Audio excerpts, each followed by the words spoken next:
स्वर योग के सेकंड वीडियो में आप सबका स्वागत है। सबको गुड मॉर्निंग। सबने सुना होगा अच्छे से। अगर कोई बात आपको समझ में ना आई होगी तो आप लोग मुझे उसमें मैसेज ज़रूर करें, तो हम उसका रिप्लाई करेंगे। आज स्वर योग के सेकंड वीडियो में थोड़ा समझने का प्रयास करेंगे हम कि स्वर की पहचान कैसे करें, कौन सी नासिका हमारी चल रही है, ये हमें कैसे पता चलेगा, इसको थोड़ा सा देख लेते हैं। तो स्वर की पहचान करने के लिए आप अपने हथेली को ऐसे उल्टा करके या फिर उंगलियों को हल्का सा जोर देते हुए रेचक कीजिए नासिका के पास लाके। रेचक मतलब श्वास को छोड़ना। तो आपको सहज ही पता लगेगा कि कौन सी नासिका रंध्र में वायु का प्रवाह तीव्र हो रहा है। ऐसे रख के देखिएगा। इस तरह आपको अगर स्पष्ट पता नहीं चल रहा है कि मेरी कौन सी नासिका से स्वर चल रहा है, तो दूसरा तरीका आप अपना लीजिए। क्या करेंगे, एक नासिका को ऐसे बंद कर लीजिए और श्वास लीजिए दूसरी नासिका से, फिर उसी नासिका से छोड़िए। स्वर के या श्वास के वेग को पहचानें। फिर दूसरी तरफ से कर लें तो आप देखेंगे कि एक जो नलिका है हमारी श्वास नलिका, उस तरफ जो है श्वास की ध्वनि गहरी होगी। तो मान लीजिएगा वो स्वर बंद है, और जब आप दूसरी तरफ कर रहे हैं और उस तरफ जो है श्वास की गति पहले की अपेक्षा तीव्र होगी तो वो स्वर आपका खुला हुआ है। कभी कभी ऐसा होता है हम स्वर चेक कर रहे हैं, ना तो हमको बाएं नासिका में स्वर का तेज पता चल रहा है, ना दाएं में पता चल रहा है। तब क्या हो रहा है, दोनों से समान वायु चल रहा है। इसका मतलब है कि सुषुम्ना नाड़ी चल रही है, सुषुम्ना स्वर हमारा चल रहा है। तो इस चीज़ को आपको थोड़ा सा पहचानना है, समझना है। स्वर शास्त्र में कहते हैं कि हमारे जो विभिन्न कार्य होते हैं, कार्य करते समय हमारे श्वास की जो लंबाई होती है, प्रश्वास की जो लंबाई होती है, वो अलग अलग होती है। और स्वर शास्त्र जो है हमारे प्रश्वास की लंबाई को कितना होता है, इस पर प्रकाश डाला है। थोड़ा जान लेते हैं कैसे मापेंगे। इसके लिए जब आप रेचक की लंबाई को जो है उंगलियों के माध्यम से माप सकते हैं। पर एक बात ध्यान रखना, बीमार व्यक्ति के स्वर की माप नहीं होती। जो स्वस्थ व्यक्ति है उसके ही स्वर की माप रेचक से होती है। रेचक पर उम्र का, वजन का, ऊंचाई का, स्वास्थ्य का प्रभाव पड़ता है। प्रश्वास की जो लंबाई है, स्वाभाविक लंबाई, वो 7 से 10 उंगल होती है। माप के देखिएगा 7 से 10 उंगल कैसे आपको समझ में आ रहा है।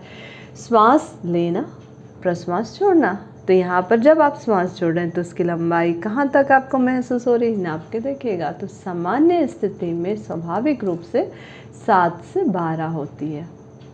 अब बाकी और समय में क्या होता है, इसको देखते हैं। भोजन जब कर रहे होते हैं तो ऐसा मानता है स्वर शास्त्र की 20 उंगल जो है प्रश्वास की लंबाई होती है। घूमते समय भी 20 उंगल होती है। निद्रा में जब हम होते हैं तो 30 उंगल प्रश्वास होती है। व्यायाम और संभोग के समय में माना गया है 36 उंगल होता है। जो लोग कठोर परिश्रम करते हैं उस समय अगर अपने प्रश्वास देखें तो 36 से लेकर के 100 उंगल तक होती है। और कुछ लोग तो गायन के क्षेत्र में हैं, उन्हें भी तो जानने का लग रहा होगा, एक्साइटमेंट आ रहा होगा कि हमारे समय में कितना होता है। तो गायन के कार्य के समय में प्रश्वास जो होता है 16 अंगुल होता है। और कुछ तो ऐसे हैं जिनका हाइपरटेंशन हमेशा बना रहता है। छोटी छोटी बातों में उनकी जो है भावनाएं पता नहीं कहाँ से कहाँ पहुँचती है। तो आप माप के देखिएगा कि जब भावनात्मक उत्तेजना होती है तो हमारा स्वर 12 से लेकर के 36 उंगल तक होता है प्रश्वास। दिन के समय में गहरे श्वास पर विशेष जोर दिया गया है। जब आप लेटे होते हैं तो आप उस समय देखिएगा कि आपके प्रश्वास की लंबाई 8 इंच से अगर अधिक है तो मान लीजिए आपके शरीर की ऊर्जा अधिक नष्ट हो रही है। योग साधना करने वाले जो व्यक्ति होते हैं उनके प्रश्वास की लंबाई बहुत कम होती है, बिल्कुल न्यूनतम होती है। उनके अंदर अपार ऊर्जा को संग्रहित करने की क्षमता होती है। साथ ही परामानसिक शक्तियाँ, जिसे हम सामान्य बोलचाल की भाषा में क्या कहते हैं, सिद्धि कहते हैं, उसके वे धनी होते हैं, क्योंकि प्रश्वास की लंबाई कम है, ऊर्जा उनके शरीर में एकत्रित है, नष्ट नहीं हो रही है। उनमें अविश्वसनीय प्राणिक और मानसिक क्षमताएं पाई जाती है। आपके संपर्क में कोई इस तरह के योगी और साधक व्यक्ति हो तो आप जरूर उनको देखिए, ऑब्जर्व करिए। जिन लोगों के लगातार प्रश्वास की लंबाई 1 उंगली से अधिक नहीं होती, लगातार प्रश्वास जब हो रहा है 1 उंगली से ज़्यादा नहीं होती, तो आपको पता है ये लोग कैसे होते हैं। ये लोगों के अंदर वैराग्य बढ़ते जाता है और इन्हीं को कहते हैं वैराग्यवान। और ऐसे व्यक्ति जो होते हैं वो इच्छा और वासना से मुक्त होते हैं। स्वार्थों से तो ऊपर उठ करके निष्काम कर्म करने लग जाते हैं। इनके अंदर की जो ईमानदारी है इनमें स्पष्ट वक्ता दिखाई देता है। ये लोग निष्पक्ष और किसी भी प्रकार के पूर्वाग्रह से जो है ग्रसित नहीं होते हैं, उन सब से मुक्त होते हैं। तो कुछ लोग अपने प्रश्वास को माप रहे होंगे तो लग रहा होगा अरे मेरे प्रश्वास की लंबाई तो 2 उंगल आ रही है, अब क्या होगा, उसको भी बताती हूँ। अगर आपके प्रश्वास की लंबाई 2 उंगल से अधिक नहीं है तो ऐसे लोग जो हैं हर परिस्थिति में संतुष्ट और सुखी रहते हैं, आनंदमय जीवन जीते हैं ऐसे लोग। और जब प्रश्वास की लंबाई 3 उंगल होती है तो इस तरह के जो लोग होते हैं वो कवित्व प्रतिभा को जागृत करने वाले लोग होते हैं। अब कुछ ऐसे लोग भी होंगे जिनके प्रश्वास की लंबाई 4 उंगल होगी। तो जिनकी 4 उंगल होती है वो लोग तो जैसे ब्राह्मण लोग होते हैं ना, वाक सिद्धि, वैसे इनको भी हासिल होती। वाक सिद्धि में ये लोग निपुण होते हैं। इनके द्वारा कही गई हर एक बात सत्य होती है, ऐसा स्वर शास्त्र कहता है। और जिनके प्रश्वास की लंबाई 5 उंगली होती है वो लोगों में इतनी क्षमता होती है कि भविष्य दर्शन कर सकते हैं, अघटित घटनाओं और उसके परिणामों की पूर्व घोषणा कर सकते हैं, जिनके प्रश्वास की लंबाई 5 उंगल है।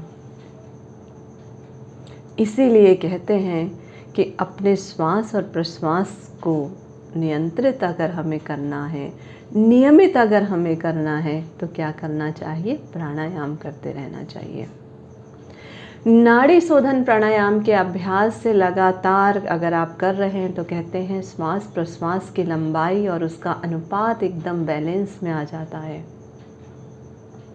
जब आप नाड़ी शोधन में पूरक करते हैं, श्वास लेते हैं, तो शरीर में ऊर्जा की आपूर्ति हो जाती है और शरीर में ऊर्जा का सृजन होने लग जाता है। और जब आप रेचक करते हैं तो शरीर के अंदर से विषाक्त तत्व और अशुद्धियाँ जो है वो बाहर आने लग जाती है। ये सफाई सिर्फ भौतिक स्तर पर नहीं हो रही है, बल्कि ये सफाई सूक्ष्म जो स्तर है वहाँ पर भी हो रही होती है।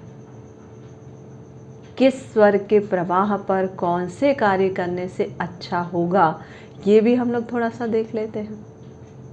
ज़्यादा नहीं, थोड़ा जानेंगे, फिर हम बाद में और अगले वीडियो में जानेंगे। जिस समय हमारी ईड़ा नाड़ी चल रही होती है उस समय हमें बिस्तर से उठना चाहिए, पानी पीना चाहिए, लघु शंका करनी चाहिए, लघु शंका निवारण करना चाहिए और शांति एकाग्रता वाले जो हमारे कार्य होते हैं जिसमें अधिक मनोयोग की आवश्यकता होती है वो हमें ईड़ा नाड़ी जब चल रहा हो तो करनी चाहिए। अगर हमें लंबी यात्रा पर जाना है, गुरु के दर्शन करना है, मंत्र साधना करनी है, औषधि और रोग उपचार के कार्य करना है, तब भी ईड़ा नाड़ी चल रही हो तो आप ज़्यादा सफल होंगे। संगीत सुनना है, खेल कूद करना है, काव्य की रचना करना है, अपने वरिष्ठ व्यक्तियों से मिलना है, श्रेष्ठ व्यक्तियों से संपर्क करना है, या फिर आपको कोई उदारता का काम करना है, परोपकार के कार्य करना है। और ख़ासकर महिलाएं जब स्वर्ण आभूषण खरीदने जाती हैं तो देख लें कि उनके कौन से स्वर चल रहे हैं। ईड़ा नाड़ी जब चल रहा हो तो ज़्यादा अच्छा होगा। ऐसे ही कहते हैं कि जो धार्मिक कार्य होते हैं, उत्सव होता है, विवाह है, या किसी भी मंगल कार्य से संबंधित जब कार्य हो तो सब ईड़ा नाड़ी जब चल रहा हो तब किया जाना चाहिए। तो ऐसे कौन से कार्य हैं भाई जो जब हमारी राइट नासिका चले, पिंगला नाड़ी, तब हमें करना चाहिए और ज़्यादा अच्छा परिणाम मिले? तो इसे भी थोड़ा जान लेते हैं। जब पिंगला नाड़ी चल रहा हो तो कहते हैं खतरनाक कार्य, सूरवीरता से भरे हुए कार्य, युद्ध है, साहसिक कार्य है, शारीरिक कार्यकलाप है, कठोर कार्य जो हैं ये पिंगला नाड़ी के चलने पर करना चाहिए। हमारा जो क्रय विक्रय के कार्य होते हैं, कृषि से संबंधित जो कार्य होता है, बौद्धिक अवधान वाले कार्य जैसे गणित के कार्य, ये भी पिंगला नाड़ी के चलते समय करना चाहिए। आज के समय में योग जो है काफ़ी प्रचलित हो चुका है, तो आप सब एक शब्द से परिचित होंगे, षटकर्म। इसमें जैसे कुंजल वगैरह होता है, ये भी पिंगला नाड़ी के चलने पे करना चाहिए।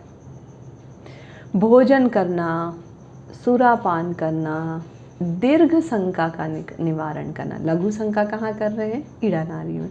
दीर्घ शंका का निवारण कहाँ करना है? पिंगला नाड़ी के चलने पर। आपको सामान्य जब यात्रा करनी हो, विरोध करना हो, प्रतिरोध करना हो, दोषारोपण करना है, कारावास की सज़ा सुनानी है, तो पिंगला नाड़ी आपकी चल रही हो, ज़्यादा अच्छा है। घोड़े पे सवारी करनी है, कार पे सवारी करनी है, अपने स्कूटी पे जाना है कहीं, तो भी आपकी पिंगला नाड़ी चल रही हो तो ज़्यादा अच्छा है। इसी तरह जब सुषुम्ना नाड़ी चल रहा हो तो हमें क्या करना चाहिए? जब हमारे सुषुम्ना नाड़ी चल रही हो तो हमको हल्के फुल्के कार्य करना चाहिए जिसमें अधिक शारीरिक और मानसिक श्रम की आवश्यकता नहीं होती।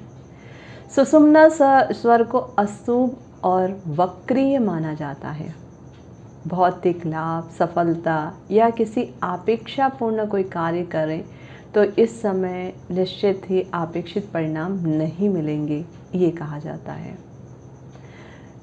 हाँ, एक बात ज़रूर है सुषुम्ना नाड़ी के बारे में, स्वर शास्त्र कहता है जब मृत्यु का समय निकट होता है और सुषुम्ना नाड़ी लगातार अधिक समय तक प्रवाहित हो रहा हो तो मृत्यु अवश्य संभावी माना गया है।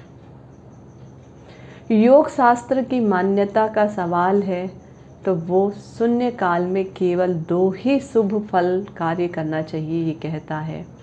वो है योगाभ्यास और ऐसे कार्य जो भयावह और अशुभ हों, जिनको करने में गहन एकाग्रता की आवश्यकता है। ये जो शून्य स्वर है जिसको हम सुषुम्ना कह रहे हैं, इस काल में मोक्ष दिलाने वाले कार्य किए जाने चाहिए। इस समय ध्यान के लिए बैठें तो आपको अंतर्मुखी होने और मन को एकाग्र करने में विशेष कठिनाई नहीं होगी। आज यहीं तक हम आप लोग ईड़ा, पिंगला और सुषुम्ना स्वर का जो अभ्यास है उसको एक बार करके कुछ देखिए, क्या वास्तव में इसके अच्छे फल आपको मिल रहे हैं। जब आपको ग्रह का पता नहीं, नक्षत्र का पता नहीं है ना, और कुछ नहीं, फिर भी हम स्वर के माध्यम से ज़्यादा अच्छा अपने लाइफ को कर पा रहे हैं क्या? अगला जो हमारा वीडियो आएगा उसमें हम ये देखेंगे कि किसी भी कार्य को अधिक सफल बनाने के लिए हम अपने रोज़मर्रा की ज़िंदगी में स्वर को कैसे उपयोग में लाएं। इस पर चर्चा के साथ साथ हम देखेंगे हमारे व्यक्तिगत गतिविधियों को हम कैसे स्वर के माध्यम से आकलन कर पाएंगे, है ना, इसका अवलोकन कैसे कर पाएंगे, ये हम अगले वीडियो में देखेंगे। जब तक के लिए सबको अलविदा।